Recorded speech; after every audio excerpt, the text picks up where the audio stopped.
Livro Paramahansa Yogananda. A autobiografia de um yogi contemporâneo. Capítulo 22. O coração de uma imagem de pedra. Como leal esposa hindu, não quero fazer queixas de meu marido, mas desejo que mude suas opiniões materialistas. Ele se deleita em ridicularizar os retratos de santos e minha saleta de meditação. Querido irmão, acredito com fé intensa que você pode ajudá-lo. Fará isso? Implorante, minha irmã mais velha, Roma, olhava para mim. Eu fazia uma breve visita a seu lar em Calcutá, situado na travessa de Giris Vidyaratna.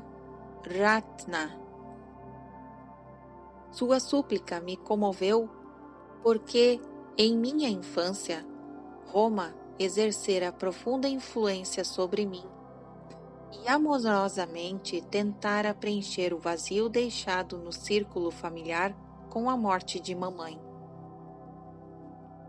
Bem amada irmã, certamente farei tudo o que eu puder.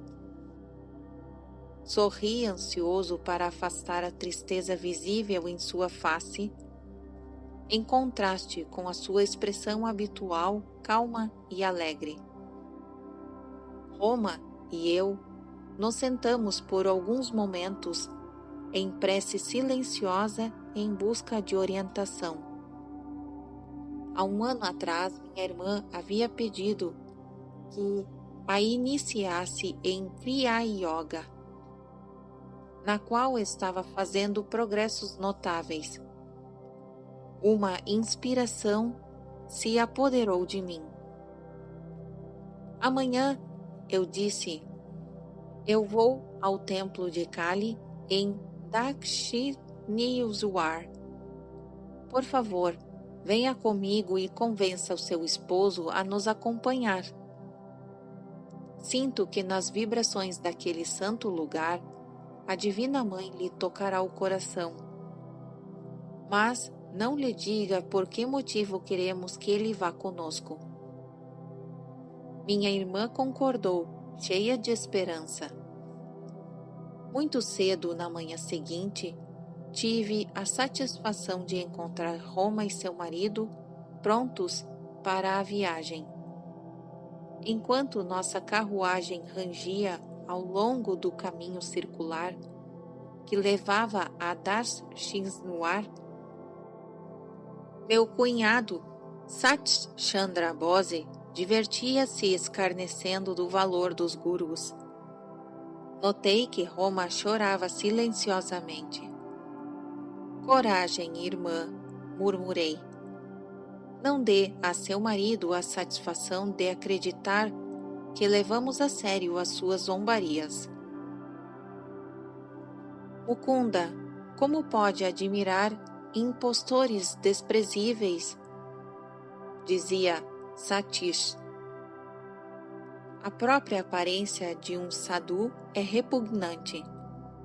Ou ele é magro como um esqueleto, ou tão profanamente gordo como um elefante. Estremeci de riso, uma reação que aborreceu Satish. Ele se fechou em silêncio mal-humorado. Entrava a nossa carruagem nos terrenos do templo de Dakshineshwar, quando ele se arreganhou num sorriso sarcástico. Esta excursão, suponho, é um plano para me converter? Como eu já lhe desse as costas sem responder, ele segurou meu braço. Jovem senhor monge, disse-me, não se esqueça de fazer os devidos ajustes com as autoridades do templo para nos fornecerem comida ao meio-dia. Satish desejava esquivar-se a qualquer conversa com sacerdotes. Agora vou meditar. Não se preocupe com o seu almoço, repliquei asperamente. A Mãe Divina cuidará dele. Não confio na Mãe Divina para me fazer a menor coisa, mas o faço responsável por minha alimentação. O tom de Satis era ameaçador. Adiantei-me sozinho para o pórtico fronteiro ao grande templo de Kali. Deus sob o aspecto de Mãe Natureza. Escolhendo um lugar na sombra junto a uma das colunas, sentei-me na posição de lótus. Embora fosse apenas 7 horas da manhã, o sol em breve seria insuportável. O mundo foi se distanciando à medida que eu me absorvia em devoção. Minha mente concentrou-se na deusa Kali. Sua estátua neste templo de Dakshinuar fora objeto de especial adoração por parte do grande mestre Sri Ramakrishna Paramahansa. Em resposta a seus angustiosos apelos, a imagem de pedra frequentemente assumia forma vivente e conversava com ele. Silenciosa Mãe de Pedra, rezei. Tu me impregnastes de vida ante a súplica de teu amado devoto Ramakrishna. Por que não atendes também aos lamentos e ânsias deste filho teu? Meu fervor mesclado de veemência cresceu sem limites e envolveu-me em divina paz. Apesar disso, decorridas 5 horas, sem que a deusa que eu interiormente visualizava me desse resposta, senti-me um tanto desanimado. Às vezes, o retardamento em atender às preces é uma prova a que Deus nos submete. Mas ele, afinal, se apresenta assumindo a forma adorada pelo devoto persistente. Um cristão devoto contempla Jesus. Um hindu vê Krishna ou a deusa Kali, ou então uma luz que se expande, se a adoração assume forma impessoal. Abri com relutância os olhos e vi que as portas do templo estavam sendo fechadas por um sacerdote, de acordo com o costume, ao meio-dia. Ergui-me de meu assento no pórtico onde me isolara e dei uns passos pelo pátio. A superfície de pedra era um braseiro ao sol a pino. Meus pés nus foram dolorosamente queimados. Mãe Divina, protestei silenciosamente, tu não viestes a mim em visão e agora estás escondida no templo, por trás de portas fechadas. Eu queria oferecer-te uma oração especial hoje, em nome de meu cunhado. Minha petição interna foi instantaneamente deferida. Primeiramente, uma onda de frescura deliciosa desceu ao longo de minhas costas até debaixo dos pés, eliminando todo o desconforto. Então, para minha surpresa, o templo ampliou-se prodigiosamente. Sua grande porta abriu-se devagar, revelando a figura de pedra da deusa Kali.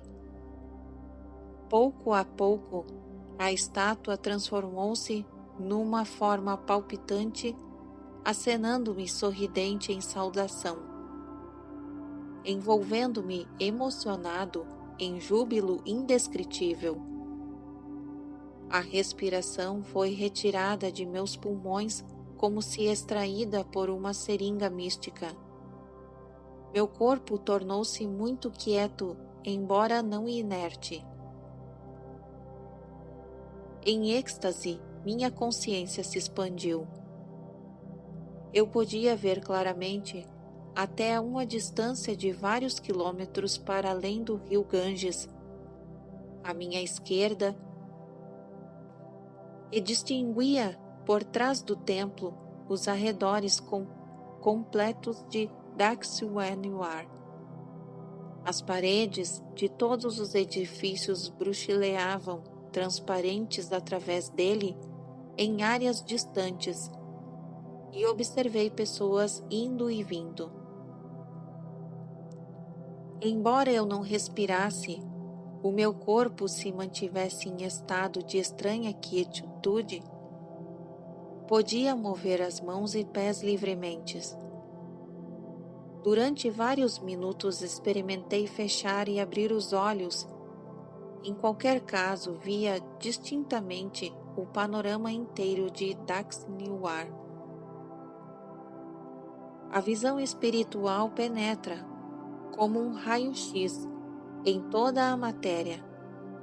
O olho divino tem o centro em toda a parte, e sua circunferência em parte nenhuma. De pé ali, no pátio ensolarado, mais uma vez tive a experiência de que, ao cessar o homem ser um filho pródigo de Deus, de absorver no mundo físico de sonho, inconsistente como bolha de sabão, ele herda novamente seu reino eterno. Se escapar à realidade desagradável é necessário ao homem grampeado à estreita personalidade, pode qualquer outra fuga comparar-se a esta como onipresença? Em minha sagrada experiência em Dakshwaniwar, os únicos objetos extraordinariamente aumentados eram o templo e a forma da deusa. Tudo o mais apareceu em suas dimensões normais, embora cada objeto estivesse inscrito num halo de tênue luz. Luz branca, azul e matizes pastel de arco-íris. Meu corpo parecia de substância etérea, pronto para se levitar. Tendo consciência perfeita de meu ambiente material, eu mirava ao redor enquanto dava alguns passos sem perturbar a continuidade da beatífica visão. Subitamente, vislumbrei atrás do templo meu cunhado, que se assentara sobre os galhos espinhosos de uma árvore sagrada de Bel. Observação 169. Árvore de Bel em sânscrito bliva significa marmelo. Árvore espinhosa de Bengala, de tintas semelhantes à laranja, aromáticas, comestíveis e medicinais, particularmente associada ao culto do Senhor Shiva. Continuação da narrativa. Sem nenhum esforço eu podia discernir o curso de seus pensamentos. Sua mente, algo soerguida pela santa influência de Dakshwaniwar, ainda se entregava a reflexões pouco amáveis sobre mim. Voltei-me diretamente para a benigna figura da deusa. A Mãe Divina, supliquei, não modificarás espiritualmente o esposo da minha irmã? A formosa imagem, até ali muda, falou por fim. Teu desejo é atendido. Olhei feliz para Satish. Apesar de instintivamente cônscio de que algum poder espiritual estava em operação, ele se ergueu, ressentido de seu lugar no solo. Eu ouvi correr por trás do templo e aproximou-se de mim, sacudindo o punho em ameaça. A visão esférica desapareceu. Não pude mais distinguir a gloriosa deusa. O templo perdeu sua transparência e retornou às dimensões comuns. De novo, meu corpo suava sob os raios violentos do sol. Saltei para o abrigo do pórtico, onde Satish, furioso, me perseguiu. Consultei meu relógio. Eram 13 horas e a visão divina durara 60 minutos. Seu tonto, disse meu cunhado irrefletidamente. Sentou-se aí, ele, pernas cruzadas e de olhos vesgos, durante horas. Caminhei de um lado para outro observando-o. Onde está a nossa comida? Agora o templo se acha fechado. Você deixou de notificar as autoridades sobre a nossa presença. É tarde demais para providenciar nosso almoço. A exaltação espiritual que eu sentira em presença da deusa prolongava-se. Exclamei: Ah, Mãe Divina nos alimentará. De uma vez por todas, gritou Satish.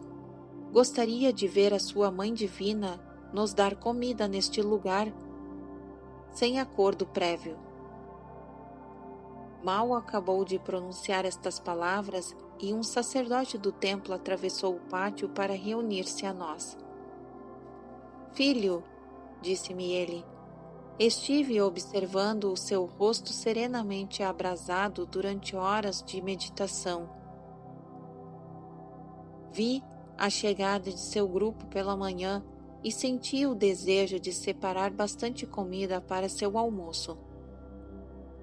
É contra as regras do templo dar de comer àqueles que não fizeram um pedido antecipado, mas abri uma exceção para você. Agradeci e olhei diretamente nos olhos de Satish. Ele corou de emoção, abaixando as pálpebras em arrependimento mudo. Quando nos serviram uma lauta refeição, que incluía mangas fora de época, reparei que o apetite de meu cunhado era escasso. Muito perturbado, ele mergulhava nas regiões abissais do pensamento.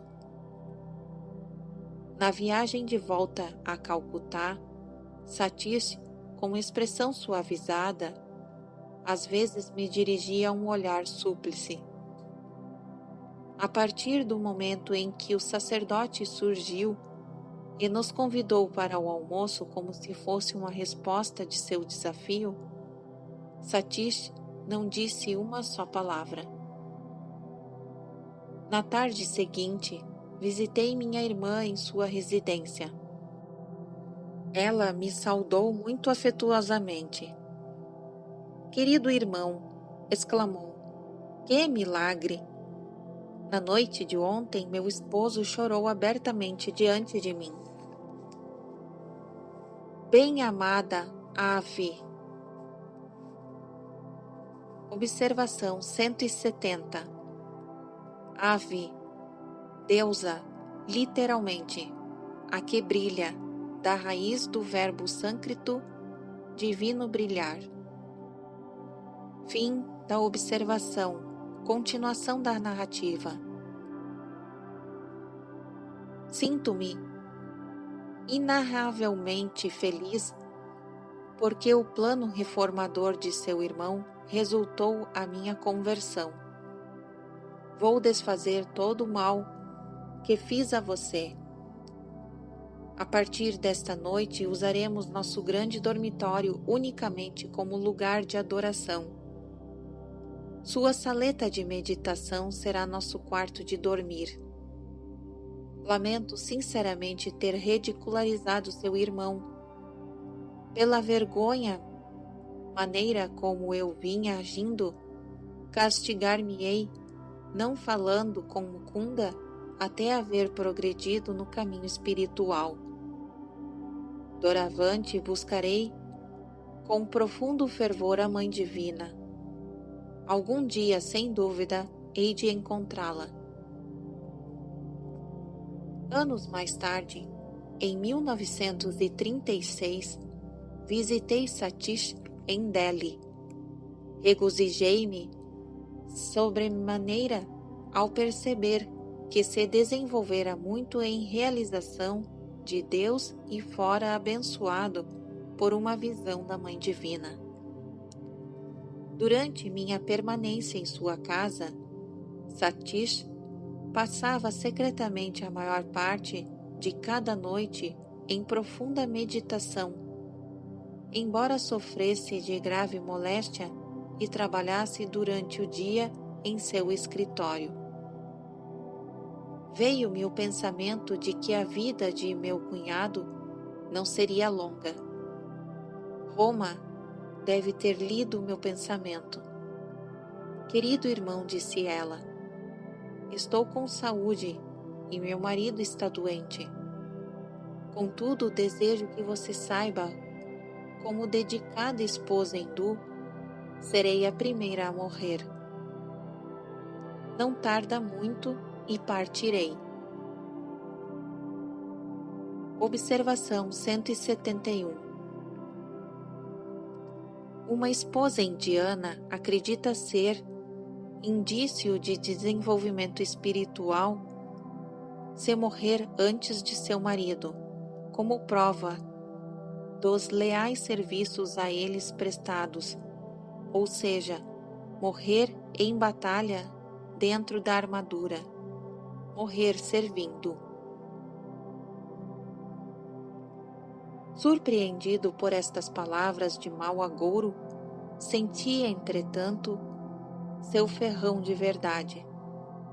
Encontrava-me na América quando minha irmã faleceu, cerca de 18 meses depois de sua predição.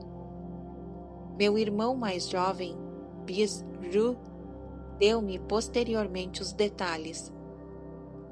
Roma e Satish achavam-se em Calcutá no dia da morte de nossa irmã, contou-me Bisru. Naquela manhã ela vestiu seus trajes nupciais. Por que esta vestimenta especial? Perguntou Satish. Este é o meu último dia de serviço para você na terra, respondeu Roma. Pouco depois, teve um ataque cardíaco. Como seu filho corresse para buscar auxílio, ela disse: Filho, não me deixe. Não adianta ir. Terei partido antes de chegar ao médico.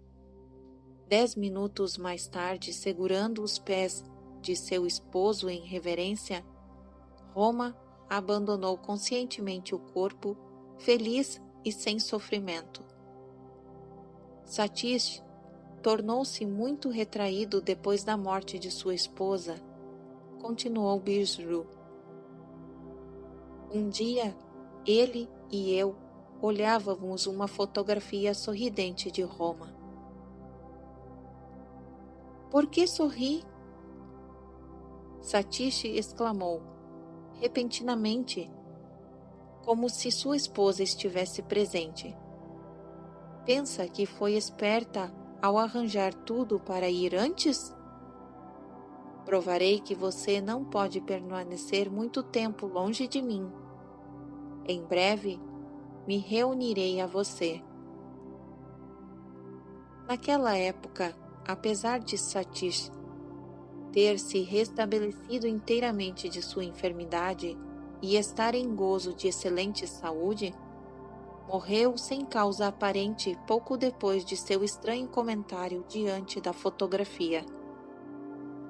Assim, profeticamente, ambos se foram, minha irmã amada, irmã Roma, e seu esposo Satish transformado em Dakshineswar, de um homem mundano como tantos outros, num santo silencioso.